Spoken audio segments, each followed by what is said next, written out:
Brad Williams, Frugal Finance, gradient series of cash flows. A gradient series of cash flows occurs when the value of a given cash flow is greater than the value of the previous cash flow by a constant amount G. Consider the series of cash flows depicted in figure 210.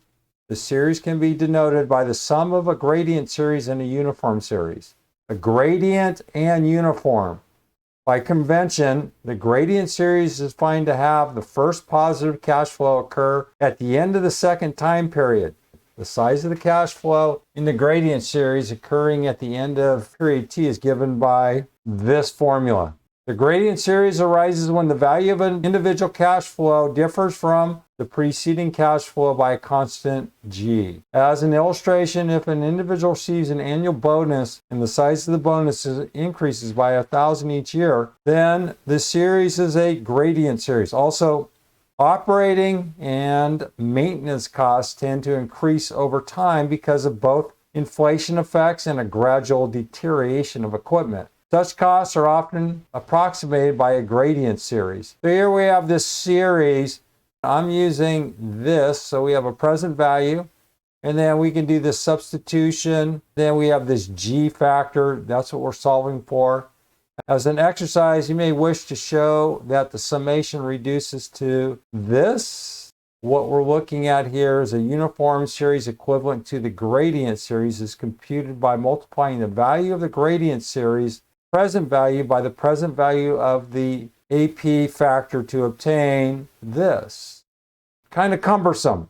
It's rather where the factor is referred to as a gradient uniform conversion factor. Keep in mind, this is old school. This is really old school. Trying to work through these formulas is nitpicky. It's time consuming. But I don't discourage you from picking through with a microscope. But again, you have to find where this may be applicable. In this case, we're using a maintenance hypothetical. To obtain the future value equivalent of a gradient series at time n, multiply the value of the AG factor by the value of the FA factor. See, we have multiple factors. Again, this is old school, sort of a pain in the ass. So we have to try to figure out how we can incorporate Excel to do this, and that's what we're going to do.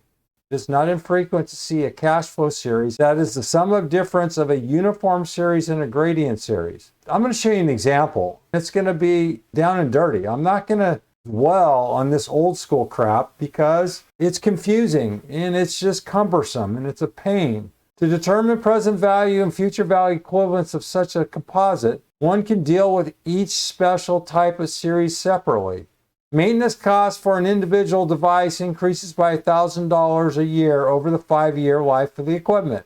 The initial maintenance cost is $3,000. With an interest rate of 8% compounded annually, compute the present value equivalent for the maintenance costs. The cash flow chart for this example is given down here. We know it increases from 3, 4, 5, 6, 7. So we can use this formula here, and this is a two-part deal. Look how nasty this is. 1,000 to come up with this number, 7372. Then we're going to take this present value of 11,978,732. And then where's the 11,000? We took this present value of 8,500 minus $3,000 equals 11,978 right here. This is equal to C72 down here, 19,351. When you're stuck, you're going to say initial maintenance and annual cost is $3,000. Build a map. Build this simple structure here. So we got $3,000, $4,000, $5,000, $6,000. Just sum them up.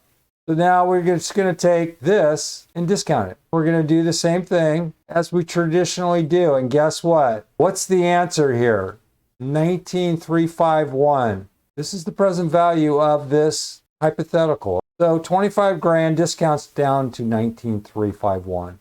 Is that at all helpful? Probably not. It's sort of a pain in the butt. Here we have this P67, $3,000. P67 $1,000 over this period is not going to give us much. So $1,000 over, I'm just going to stop there because it just gets too confusing. Then they're using this same approach.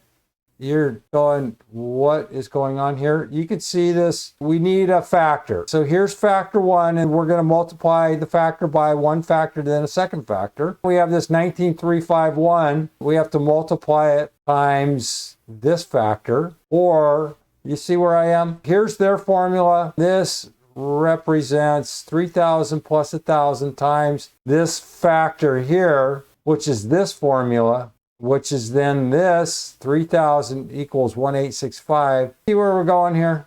In the end, go back, reread this, where we're multiplying this factor by this factor. Well, here it is. This is to get the future value of this whole thing. I'm just done with it. I'm not going to deal with this. Now, here's another hypothetical.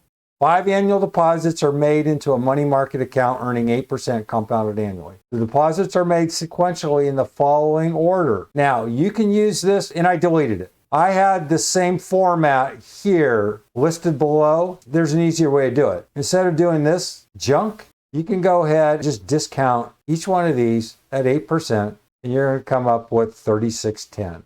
That's the answer. And I'm going to leave it at that. What I did is I just took this 800 and discounted it at the 8%. And notice we're going backwards here. So this is period 4. And then period 3, 2, 1. Screwy, yeah, it's very screwy. But this is finance. Sometimes you just have to work it out. You can incorporate this with Excel, but my patience with this particular example, it was tested in a couple of different tests. So I'm done. If you want to play with this, go ahead. But Brad Williams, Frugal Finance, I'm out. Williams out.